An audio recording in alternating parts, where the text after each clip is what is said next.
Hello dear students, how are you? I hope you all are very good. Today I am going to teach chapter 4 of class 7th. The name of the chapter is The Hour of Heroism. वीरता की घड़ी. मतलब ये कहानी है जब tsunami आई थी 26 दिसंबर 2004 में. एक भयंकर सुनामी, बहुत ही टेरिबल सुनामी आई थी. तो उस सुनामी में एक बच्ची डूब रही थी, तो उसको किस तरीके से बचाया गया, तो वो वीरता की घड़ी किस तरह से उन्होंने किस तरह उसे बचाया गया, तो ये कहानी वीरता की घड़ी है वो. तो वो उस कहानी के ऊपर ये कहानी है. तो so let's start this chapter. Tsunami which left 250,000 dead or missing in Asia was almost unimaginably destructive. After the waters reached Banda Aceh, Indonesia, the most devastated city resembled Hiroshima after the atomic bomb explosion, as only a few buildings survived. Tsunami इतनी भयंकर थी, वो कम से कम 250,000 उसमें या तो मर गए या फिर लापता हो गए थे एशिया में जब सुनामी आई थी. और वो इतनी खतरनाक थी जिसकी आप कल्पना भी नहीं कर सकते, इतनी वो खतरनाक थी. और जब वाटर का जो बहाव था वो रेसिडेड हो गया था, मतलब जब बहाव उसका कम हुआ था, बहाव उतर गया था, पानी का बहाव जब कम हुआ था बैंडा एचीज में, इंडोनेशिया में, तो बहुत ज़्यादा सबसे ज़्यादा नुकसान हुआ था. इंडोनेशिया का जो मोस्ट डिवास्टेड सिटी था, मतलब जो सिटी था बहुत ज़्यादा नुकसान हुआ था उस वाले शहर को. इंडोनेशिया के नाम था उसका बांडा एके, उस सिटी का नाम था. तो उसकी घटना को आप इससे कंपेयर कर सकते हैं जैसे कि हिरोशिमा में एटम बम गिरने के बाद हुआ था, और जहाँ पर सिर्फ थोड़ी सी ही बिल्डिंग वहाँ पर बच पाई थी, सब बिल्कुल खत्म हो गई थी, डिस्ट्रॉय हो गई थी. Corpses were piled on the streets and in pickup trucks और स्ट्रीट्स पर तो लाशों के ढेर पड़े हुए थे. Yet amid the grief and loss and moral dangers, ordinary individuals like Erwin and Jack proved themselves capable of extraordinary courage and selflessness, the very essence of heroism. फिर भी इतनी भयंकर कंडीशन थी, फिर भी दुख, लॉस और डेंजर्स के होने के, खतरे होने के बावजूद भी ऑर्डिनरी इंडिविजुअल जैसे कि एरविन और जैक ने प्रूव किया था अपने आप को, एक्स्ट्रा ऑर्डिनरी करेज और एक सेल्फिनेस के कैपेबल को उन्होंने प्रूव किया था कि the very essence of heroism, वीरता का सार होता है, जो कि वो उन्होंने प्रूव किया था. A common human reaction to trauma of a natural disaster is paralysis. एक कॉमन ह्यूमन अगर की हम बात करें तो ऐसी घटना को, ऐसी सुनामी की घटना में वो एक तो एकदम पैरालिसिस ही हो जाते हैं, मतलब कि जब कोई बॉडी काम नहीं करती ऐसे हो जाते हैं ऐसी कंडीशन में. तो but extraordinary events also evoke uncommon bravery. लेकिन जो ये एक्स्ट्राऑर्डिनरी इवेंट्स होते हैं यही इवोक मतलब जन्म देते हैं किसको? अनकॉमन ब्रेवरी यानी कि असाधारण साहस को जन्म देते हैं. Erwin, a 37-year-old flower seller in Banda Aceh में 37 ईयर्स का एक फूल बेचने वाला था जिसका नाम एरविन था. वो ड्राइव कर रहा था अपने घर की तरफ, वो आ रहा था मोटर बाइक से. When the December 26 tsunami hit, जब 26 दिसंबर में सुनामी आई थी, ही found safety with hundreds of others on a humpback bridge above the swollen Aceh river. तो एके रिवर उफान मारते हुए एके रिवर के ऊपर एक ऊंचा सा पुल था, वहां जहां हजारों लोग खड़े थे, तो वो उसने भी वहीं पर शरण ले ली, वहीं पर वो खड़ा हो गए थे एरविन भी. The black water looked like heavy mud, he recalled. उसे याद आता है कि जो काला पानी था वो लगभग ऐसा था जैसे कीचड़ से भरा हुआ हो वो. It was filled with corpses, cars, dead animals. और वो पानी कैसा था? लाशों से, गाड़ियों से और मरे हुए एनिमल्स से वो भरा हुआ था. There was so much rubble you could hardly, बड़ी मुश्किल, मलबा इतना ज्यादा था उस वाटर के अंदर कि वाटर तो दिखाई ही नहीं दे रहा था, वाटर तो बड़ी मुश्किल से दिखाई दे रहा था, मलबा ही मलबा उसमें दिखाई दे रहा था. Suddenly the crowd on the bridge heard cry, पापा पापा. एकदम से भीड़ के बीच में, पुल पर जब बहुत सारे आदमी खड़े हुए थे, भीड़ लगी हुई थी वहां पर, तो वहां पर एकदम से आवाज आई, पापा पापा.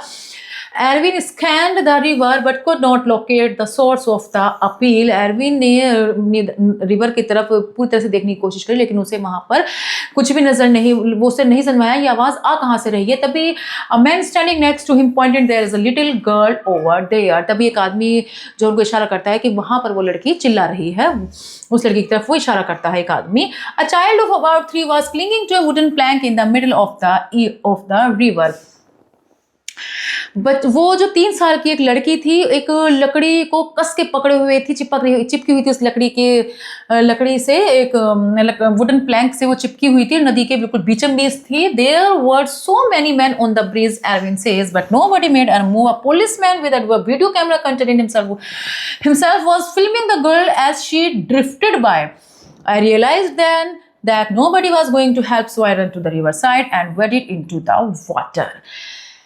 3 साल की बच्ची जो कि किस तरीके से लकड़ी को पकड़े हुए थी, चिपक रही थी और पापा चिल्ला रही थी, तो एरविन ने को लगा कि कोई भी हिलने के लिए वहाँ से तैयार नहीं था। वो समझ गए कि कोई भी उसकी मदद नहीं करने वाला, तो बल्कि एक पुलिस वाला तो उसकी वीडियो बना रहा था, जिस तरीके से वो बहती जा रही थी उसकी उस तरीके से वीडियो बना रहा था। तब वो एरविन समझ गए कि कोई उनकी हेल्प नहीं करेगा। तब एरविन खुद पानी के अंदर रिवर के नदी के किनारे आए और उसके अंदर आ गए, वाटर के अंदर वो आ गए। It was filled with debris and my feet kept getting stuck in fishing net. Debris मतलब मलबे से भरा हुआ था, मतलब चारों तरफ मलबा ही मलबा, लाशी वगैरह थी और मेरे पैर जो है फिशिंग नेट्स में, जो मछलियों का जाला होता है, उसमें फंस रहे थे बार बार। After struggling for nearly 15 minutes, he reached the girl. I yelled to the man on the bridge to get the girl from me because I was getting tired, but again no one moved. बहुत मुश्किल से 15 minute तक वो कोशिश करते रहे उस जाल को हटाने की, जैसे तैसे करके वो उस लड़की के पास पहुंच गए। उन्होंने उस लड़की को पकड़ लिया और वो चिल्लाए कि इस लड़की को पकड़ लो मुझसे, मतलब जो वहाँ लोग खड़े हुए थे, लेकिन कोई भी हिलने के लिए तैयार नहीं था। और वो इसलिए क्योंकि जो एरविन था वो जाल में से निकलने के लिए, मतलब जिस तरह से वो वहाँ पहुंचे थे, तो वो इतनी ज़्यादा थक गए थे कि अब वो उनसे हिला भी नहीं जा रहा था, तो इसलिए उन्होंने लोगों की हेल्प ली, लेकिन किसी ने भी हेल्प नहीं की। I guess they were very scared. मैं समझ गया था कि वो डरे हुए हैं। I thought I had lost hold of her. मैंने सोचा कि मैं अब उसको खो दूंगा। Then I saw a young man going into the water, paddling towards me. I will never forget that moment in my life. I will never forget his face. जब उसे लगा कि मैं तो अब इसे खो ही दूंगा, तो तभी एक आदमी आता है और पानी के अंदर चलता हुआ वो आता है, वो दूर से उसको देखता है आते हुए, और मैं उस मोमेंट को अपनी लाइफ में, उस मोमेंट को कभी नहीं भूल पाऊंगा, और ना ही मैं उस फेस को कभी भूल पाऊंगा, क्योंकि उन्होंने उस फेस को कैसे भूल जाएं, क्यों नहीं भूल पाएंगे, क्योंकि उन्होंने उसकी हेल्प करी थी।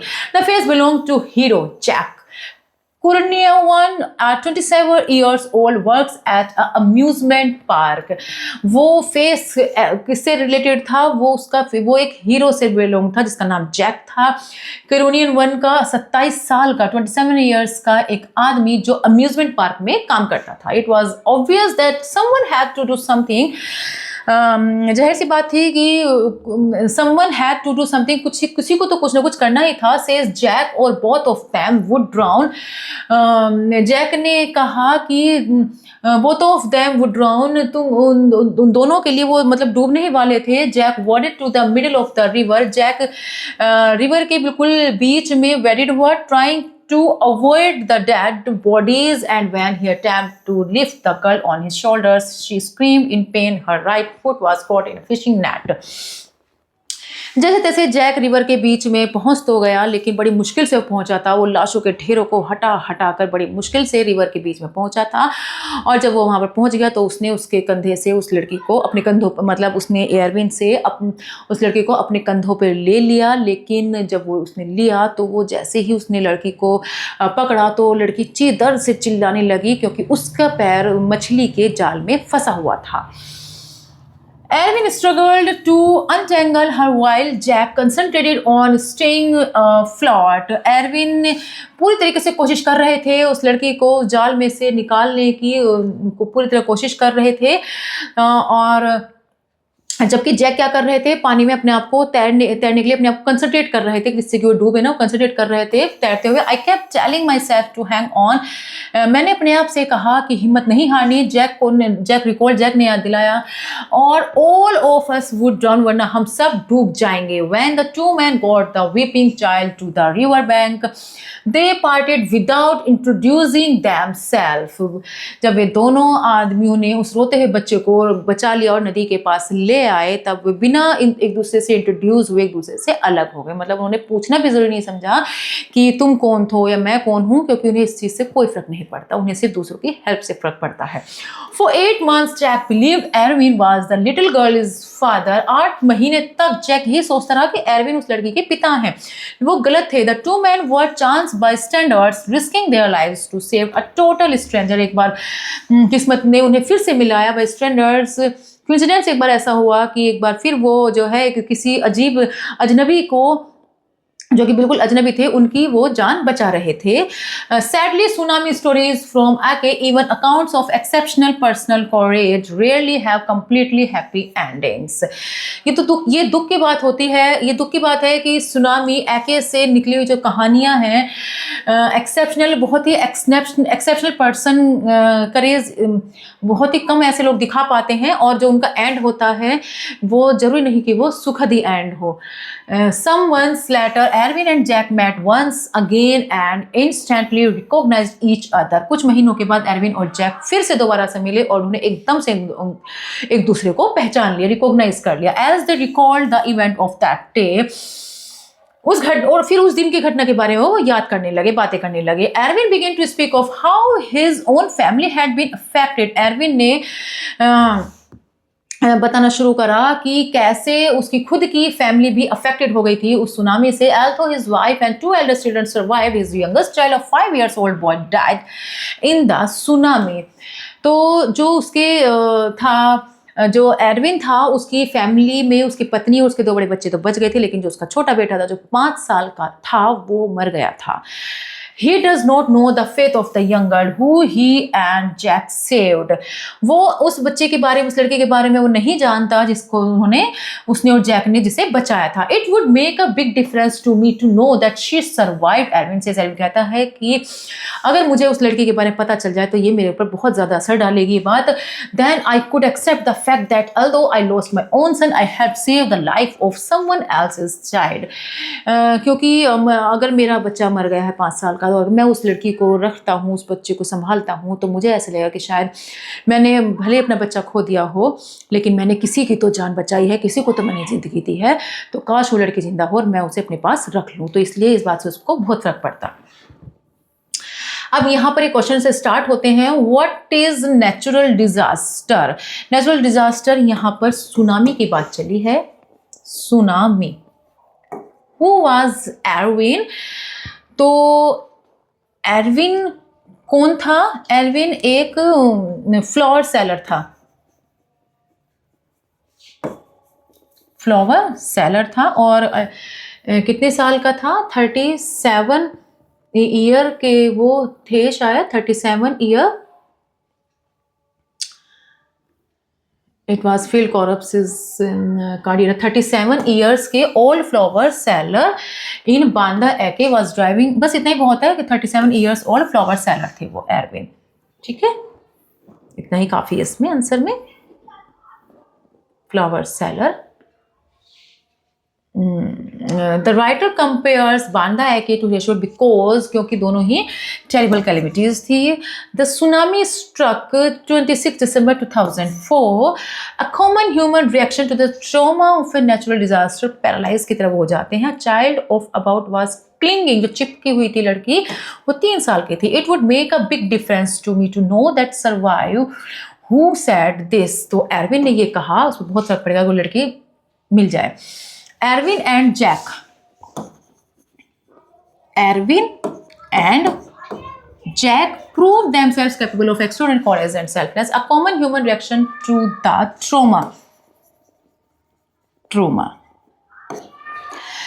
Was the seller in Banda Eke? तो एरविन, यही वाला आंसर यहाँ पर भी एक्यूरेट लिख सकते हैं आप। यहाँ पर भी इसका आंसर ये वाला,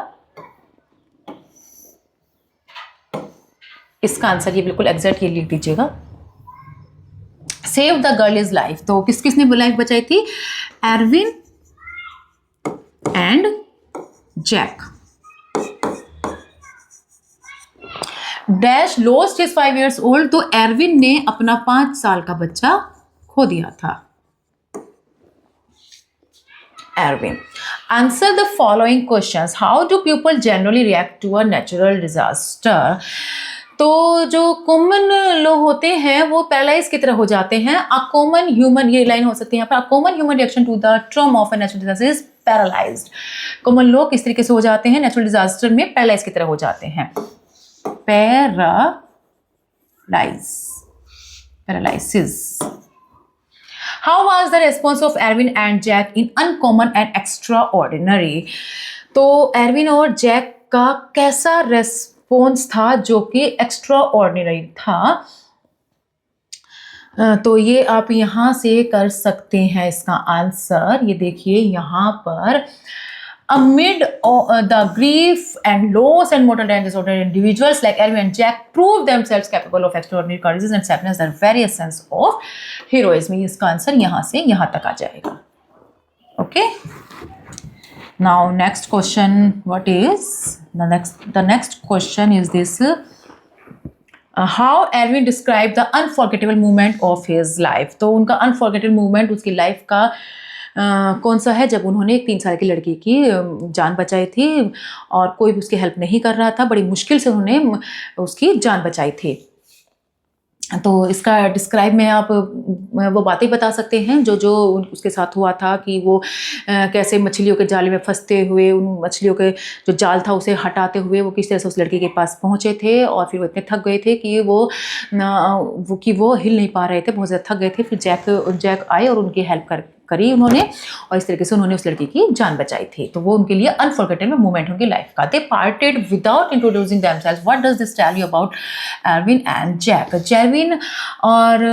एरविन और जैक ने जब वो पार्टेड हुए थे, अलग हुए थे एक दूसरे से, तो एक दूसरे से कोई इंट्रोड्यूस नहीं करा इन्होंने।